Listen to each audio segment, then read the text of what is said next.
Guys, I just replaced alternator here in the 2012 Honda Civic. My daughter has owned this car for a number of years. It's got roughly 200,000 miles on it. Not too difficult to do, but there is one little nuance I want to tell you about towards the end of the video. Hope you check it out. Let's get to it. Okay guys, 2012 Honda Civic here. I've got the new one already installed, but just to show you what you do to check this is run your hot lead from your multimeter to this connection here on the back of your alternator, and then run your black lead, your ground lead, over here to the negative post just to check and see how you're doing. I had almost a dead battery, had to charge it for a couple of hours just to get it up enough to where it barely cranked the engine, and it was 12.4. The old alternator wasn't kicking anything out, so I had to replace that. Now, first thing you want to do when you replace your alternator is go ahead and disconnect your ground lead there, set that off to the side, and then come over here. And the best thing to do is to start disassembling your harness. Basically, you have your hot lead here, and then you've also got what I'm assuming is an exciter wire here. There's a little tab, you just press that back, it just pops right out. And then you also have this one here. I think this goes to like a voltage sensor, maybe dash light, I'm not very sure. But disconnect that. You can tell there's a little bracket right there that attaches to the casing of the alternator. There's also a bracket here. Now, these three bolts on the back are all 10 millimeter. This one here is also 10 millimeter. The two bolts that hold the alternator to the block are 12 millimeter heads. You see one right there. And then there's one underneath, almost directly underneath the pulley, a little bit to the left. It's kind of hard to get to because it's real close to the idler pulley, but the head there to get the tensioner back is 19 millimeter. So keep that in mind. And of course, even this little nut here, that's also 10 millimeter as well. Kind of simplistic. Kind of take you through the process of putting this back on. I apologize taking it off, but you just reverse the process. It works very well. Hold on to the end though, and you'll see what you need to do to make sure that you are charging.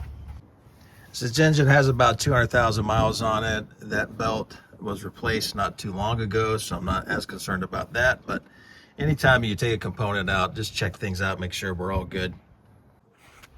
Very important part of the process is making sure that your replacement alternator has the same casting, same means of hooking up all the wires and cabling and everything. You certainly want to check that out. This one I bought did not come with a cord charge. It's just kind of a flat rate. I think I paid $100 for this or so, and you just want to make sure everything looks. Of course, you can tell here this is the original to the car, 2012 Honda Civic. But let's get to installing it. I like to keep all my hardware in a magnetic bowl. That works very well. And just kind of reverse the process. Basically what we're going to do is take the bottom ear. We're going to put that in position first down there, and then we'll put the top. But this was a little bit more difficult to get to.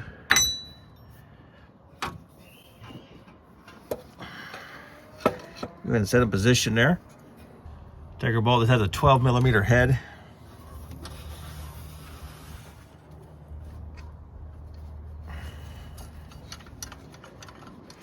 You can kind of feel the threads catch. You don't want to tighten it down all the way, but get a little bit snug. Then we'll put the top bolt in as well. Now we get our top bolt in.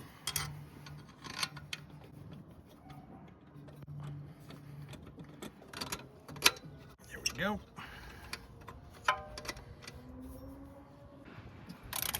Now this is a little tight in here, I have to say, but tighten up your bottom one first. I think this is supposed to be 17 foot-pounds or so. Then we'll tighten up one up top as well. So anyway. Okay, once we got those two bolts in, again, they're 12 millimeter heads. The one on the bottom is kind of short, maybe an inch or so. This one up here is almost 3 inches. Once that's secure and we're ready to go, we're going to go ahead and take our tensioner and move that back so that we can get our serpentine belt back on top of our pulley.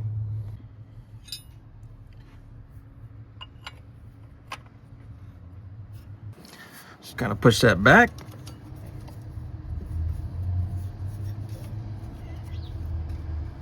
Grab our belt, slide it over, make sure we're good on all the ribs, make sure we're good down below too. Let it back, and there we go. We'll give this a physical check real quick before we actually start the engine, but you just want to make sure that your belt is routed correctly, nothing slipped off any of the pulleys. With the tension being held, I think we're pretty much fine. I can see down there at the bottom that we're on the right grooves and we're centered. So let's go on to the next step of the process. Now, in case you're wondering, it is a 19 millimeter head right there for that. I don't want to call it a nut, but really to move that tensioner around. So what we're going to do next, now that we've got our belt routed correctly, we've checked on that, we have no cracks or anything, it's in good shape, we're going to go ahead and put our harness back onto the alternator. Most of the stuff here on this alternator is going to be 10 millimeter. Exception is going to be the two bolts that are 12 millimeter that we took off for the actual housing. So anyway, we'll bring this around, and this bracket here connects onto the front of the case. Just as an example, or just as a note here, all four of these 10 millimeter bolts are exactly the same size, so you don't have to be too concerned about getting anything mixed up.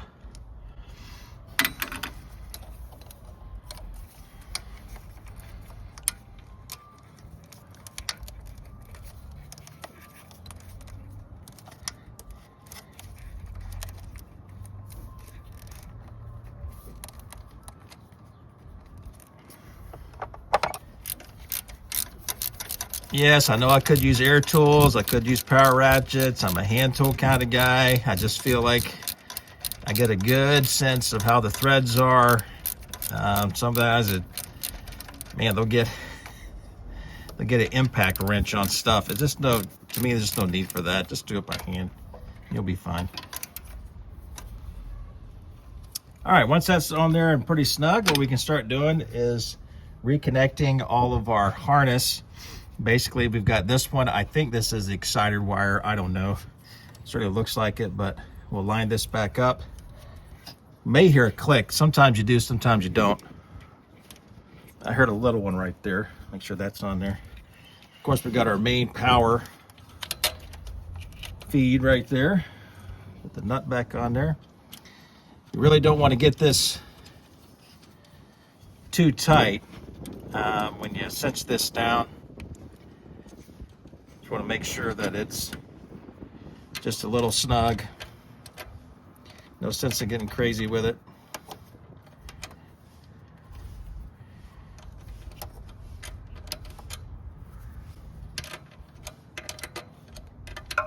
This is when a nut driver comes in handy.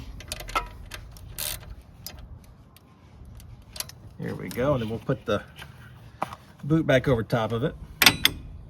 And then I'm going to grab the camera and show you something here on the harness.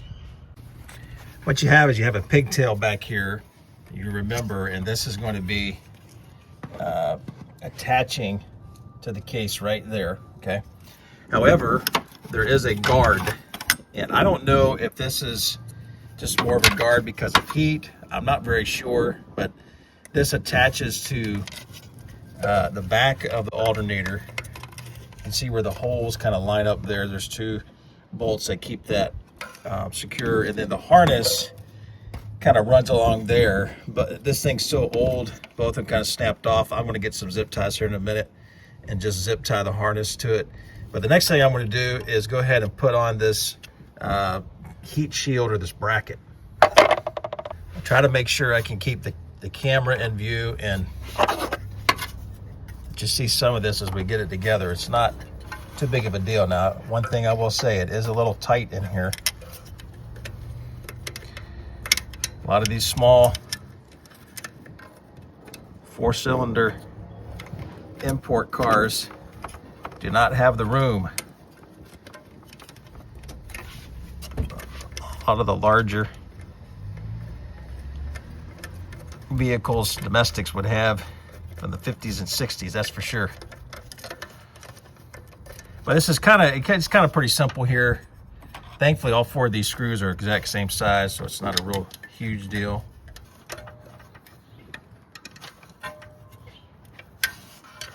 Just tighten both of these back up. There we go. All right, now what we're going to do is take the bracket right here for the harness, right clip and attach it back. I think it goes without saying, you want to make sure all your brackets are secure before you start clipping the harness back together. I think that would make sense, but there we go, nice and snug. And then this pigtail just kind of clips right back in. You hear it snap. We'll grab a couple zip ties so we can zip tie this part of the wiring harness to that bracket. All right, let's see if I can get these through there. I think they're going to go like this. To be frank, I cannot remember. Could have that one backwards. If so, that's a mess. No, maybe not.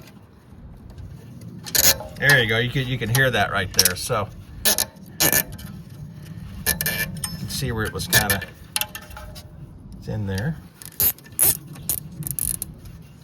So we'll leave that one a little bit loose. We'll try to put the other one in. Add it down here.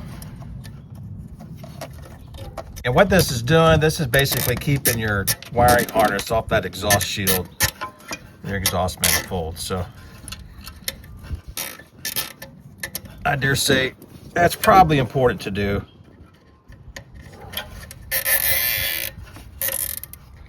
There we go. That's snug. And then we'll get this one snug and grab a pair of snips here. Make it look a little clean. There we go. Alternator's ready to go. Let's get our battery hooked back up. All right, we had unhooked our negative, which is our ground. So we're going to go ahead and put that back on there. Down there nice and snug. It's pretty clean. We've confirmed that our battery has plenty of voltage. It's not that old of a battery. I want to make sure that this doesn't spin, that it's not loose at all. Let's start the car up and test our alternator.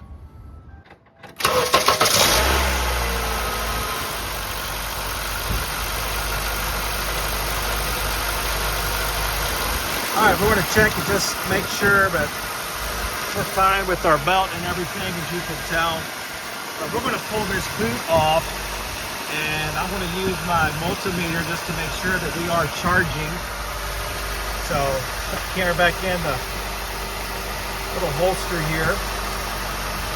Now you always want to be careful because this boot back there, that is live. That is straight to the battery. So take my ground all the way back over to the battery.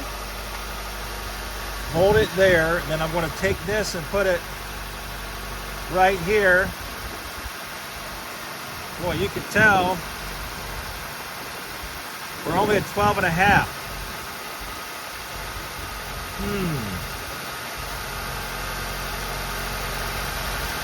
Wonder why it's not charging. Maybe we got a fuse out. Let's find out. All right, you have to forgive me here. We're back at it. Obviously the engine's running. I've got the headlights on. I did not know that, I guess with the Honda and the voltage sensor that's on here, you've got to put a load on things to make sure that everything's charging. So we're going to turn on our, to me, I can get it right there. Stretch over here. In just a second. And you can see we got 14.48, and this is with the headlights on. So at any rate, I guess because of this voltage sensor that's on the Honda, and I'll show this to you guys real quick. Take this off.